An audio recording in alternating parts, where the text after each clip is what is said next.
السلام علیکم، آپ دیکھ رہے ہیں ورلڈ اردو نیوز۔ خبر شامل کرتے ہیں پنجاب کے شہر لاہور سے۔ پیپلز پارٹی کے ڈپٹی اطلاعات و نشریات پنجاب احسن رضوی کا ورلڈ اردو نیوز کے پروگرام عوام کی آواز کے ساتھ اینکر پرسن سیدہ نور فاطمہ سے خصوصی گفتگو کرتے ہوئے کہنا تھا کہ پیپلز پارٹی کا ہمیشہ شیوا خدمت خلق اور فلاح و بہبود پر مبنی رہا ہے، ایسا کہ بے نظیر انکم سپورٹ پروگرام جیسے فلاحی اور سماجی منصوبے عوام کی دہلیز اور ممکن اور آسان کرنا پیپلز پارٹی کا مشن ہے۔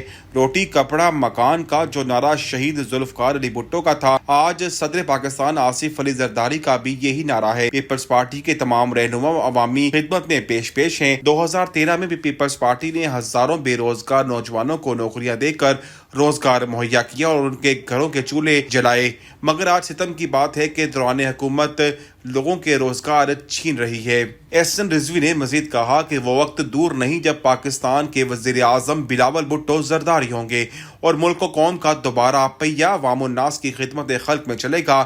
ملک و قوم کے اندر جو مایوسی پھیلی ہوئی ہے، بلاول بھٹو زرداری وزیر اعظم بن کر سیاست سے بالا تر ہو کر حقیقی معنوں میں پاکستانی عوام کی خدمت کریں گے اور اپنے والدہ محترمہ شہید بے نظیر بھٹو کے نقش قدم پر چلتے ہوئے پاکستان کی فلاح و بہبود میں کوئی کسر اٹھا نہ رکھیں گے۔